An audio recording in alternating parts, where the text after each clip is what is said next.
प्रत्येक बाजू तिच्या 1/3 एवढी कमी केल्यास किती?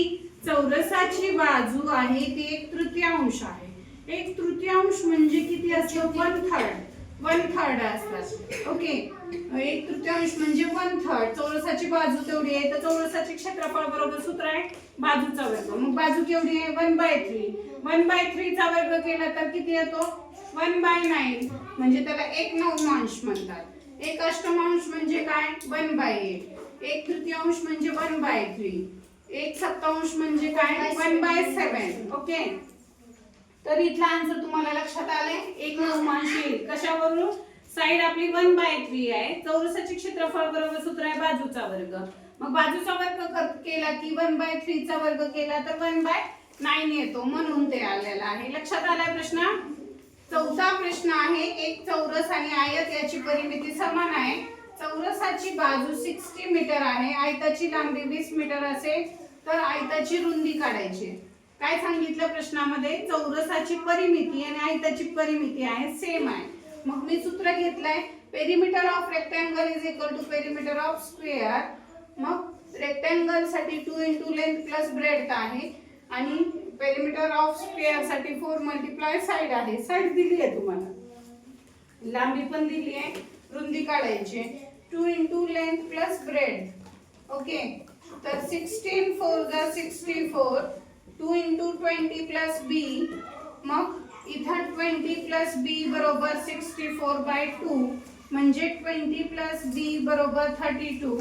b बरोबर दोघांमध्ये प्लस साइन असेल, अपोजिट साइडला गेला तर काय होतंय? मायनस. मग 32 मधून 20 गेले, राहिले किती? ब्रेड्थ आली आपली 12. मग जर ब्रेड्थ 12 आली तर आपला पर्याय क्रमांक 2 हा बरोबर आहे. कळालंय का?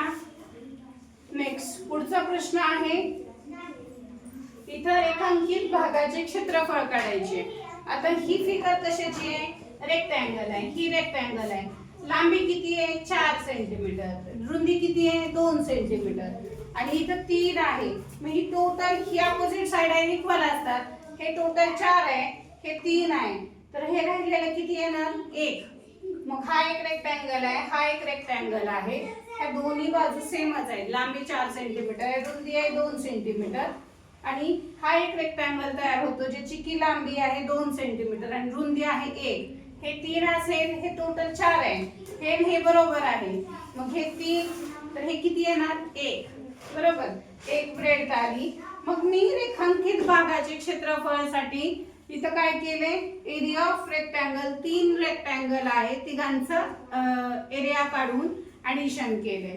एरिया ऑफ रेक्टँगल हा पहिला वाला, लेंथ मल्टिप्लाय ब्रेड्थ 4 आणि 2 आहे. दुसऱ्यामध्ये हा छोटा, लेंथ आहे 2 आणि ब्रेड्थ आहे 1. 2 1 जा 2 आणि इथं 4 2 जा 8. मग 8 + 8 16. 16 + 2 18. मग आपला एरिया ऑफ रेक्टँगल किती आलं? 18 सेंटीमीटर स्क्वेअर. कळालंय? म्हणून ते पर्याय आहे, त्यानुसार आपला आन्सर ते येणार आहे. आता हा दुसरा प्रश्न आहे. एका मैदानाची लांबी आणि रुंदी 25 मीटरची तफावत आहे. तफावत म्हणजे काय? डिफरन्स बिटवीन लेंथ आणि ब्रेड्थ. लांबी आणि रुंदी मधला डिफरन्स आहे 25 चा, म्हणून मी इथं L - B 25 घेतलंय. मग मला L काढण्यासाठी काय करावं लागेल? B मायनस आहे, या बाजूला गेलं तर प्लस झालं. 25 + B. मग L ची किंमत एवढी आली. मी इथं आणखी सांगितलंय मैदानाला कुंपण घालण्यासाठी दर 25 रुपये प्रति मीटर प्रमाणे 5250 असेल, एवढा खर्च येत असेल. त्या रेक्टँग्युलर मैदानाला कुंपण घातलंय तारेचं, तर 5250 खर्च आलाय. 5250 खर्च आलाय आणि प्रति मीटरचा रेट किती आहे? 25 रुपये. मग मी पेरिमीटर किती येते हे काढण्यासाठी डिवाइड केलं त्याला. 5250 ला 25 ने डिवाइड केलं तर पेरिमीटर आली आपली 210. लांबी आणि रुंदीतली तफावत 25 ची आहे. पेरिमीटर ऑफ रेक्टँगल बरोबर सूत्र वापरलं 210. 2 × 25 प्लस b. ही लेंथची व्हॅल्यू ठेवली आहे, ब्रेड्थ ॲज इट इज ठेवली. b + b किती? 2b. ओके, मग 210/2. हे जे 2 आहे इकडच्या बाजूला गेलं तर डिवाइड झालं. 25 + 2b. मग 105 = 25. मग हे मायनस केल्याने 105 मधून 25 गेले 80 राहतात. मग हे जे 2 आहे हे डिवाइडला नेलं. 80/2 म्हणजे 40. ब्रेड आहे 40. आपली लांबी विचारली आहे, नाही तर पटकन आन्सर 40 आले की 40 ला टिक करतात. 40 नाहीये.